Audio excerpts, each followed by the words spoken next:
Maintenant que nous avons fini ici l'inscription de l'utilisateur, c'est l'heure de passer à la prochaine étape qui s'agit de la connexion de l'utilisateur.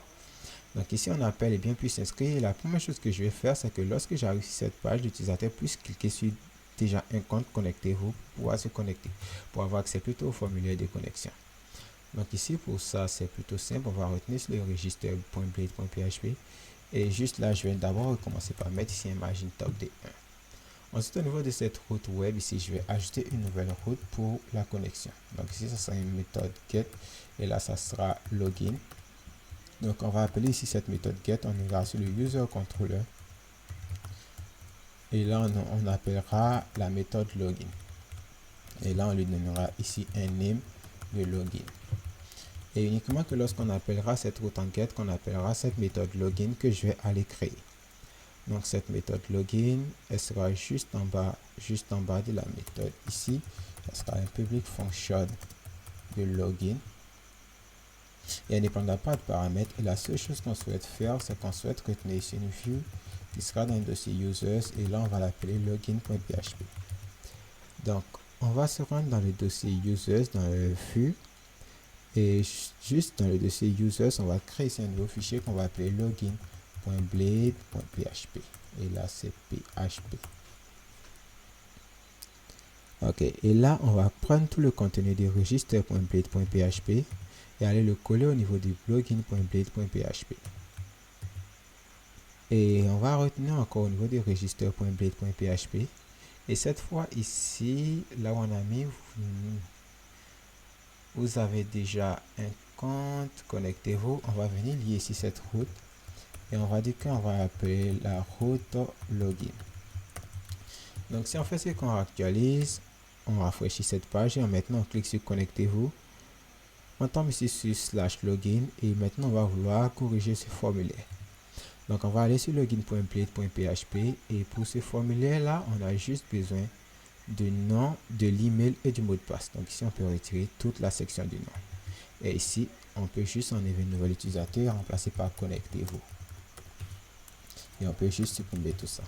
Donc si on rafraîchit ça, on a bel et bien l'email et le mot de passe qui apparaissent. Et ici, juste le message d'en bas, on va mettre aucun compte. Inscrivez-vous. Inscrivez-vous. Et là, on va mettre ici un lien pour aller sur la route qui permet de faire l'inscription. Et là, ça sera registration, la route qu'on a définie au niveau de web.php qui était registration. Ok, donc là, si on rafraîchit, maintenant qu'on clique ici sur inscrivez-vous, on retombe sur la route de l'inscription. Et si on est sur l'inscription et qu'on clique sur connectez-vous, on retombe sur la route de connexion.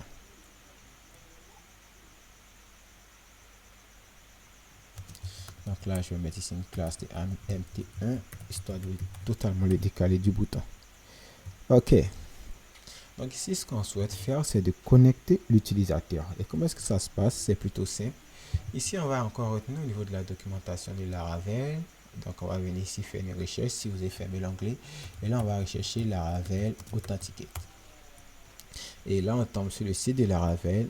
Donc, une fois sur le site de Laravel, on va venir cliquer sur Manually Authenticate User. C'est-à-dire, Laravel a créé ici plusieurs plugins pour faire l'authentification d'utilisateurs en moins d'une minute. Et on ne va pas utiliser ça. On va ensemble créer cette méthode d'authentification de manière manuelle. Ok, là, ils disent qu'on va créer ici un nouveau contrôleur qu'on va appeler Login Controller. Donc, dans mon cas, ça ne sera pas Login Controller, on va utiliser ici le User Controller. Et là, on va venir créer ici une nouvelle méthode qu'on va appeler Public Function Handle Login.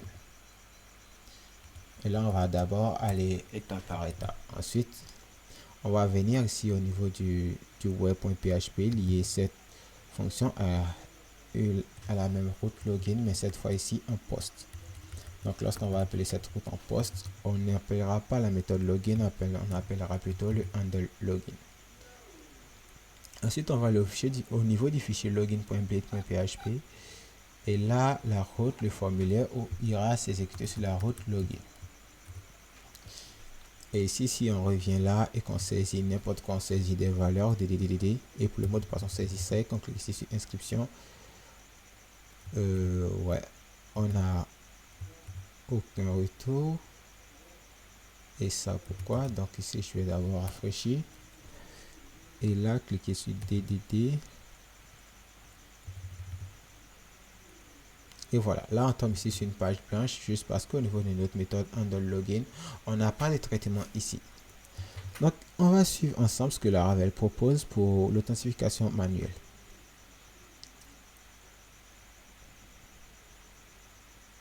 Donc là ici ils nous disent qu'on doit refaire ici une méthode d'authentification. On doit faire ici une vérification avec le credential qui permet de vérifier que l'email a été saisi et le mot de passe a été saisi. Donc on va d'abord procéder par ça, vérifier que l'email et le mot de passe ont été saisis. Et pour faire cette vérification ici, nous on utilise les requests. Donc ici on va créer une nouvelle request. Donc on va faire de PHP artisan make 2.requests. Et là ça sera user. Donc là on va mettre user login request. Et là on va juste ici appeler ce user login request. Et là on va l'appeler user login request. Ensuite, au niveau de ce monsieur user login request, on va juste aller là. Et la première chose à faire ici, c'est de la passer à true. Et là, on va prendre tout le contenu de create user request. Donc, dans les messages, on va complètement shipper ici la méthode des messages. Et là, on va aller la mettre là en dessous. Ensuite, le prochain élément à aller lui shipper, ce sont les rôles. Et cette fois, on va prendre le email et le password. Donc, ici, on va aller au niveau de user login request. Et dans la section rôle, on va lui coller ici le email et le password. Et pour le email, cette fois, on peut retirer ici le champ unique parce qu'on souhaite faire l'authentification. Ce ne sera pas une insertion. Et donc, sans le champ unique, ça sera bon. Et suite, au niveau des messages qu'on retourne, on peut juste supprimer les sections qui concernent le nom. On peut aussi supprimer le email.unique, on n'en a pas besoin. Le password.required aussi, le password.min ici. Et le email.required. Donc, on va juste laisser tout ça.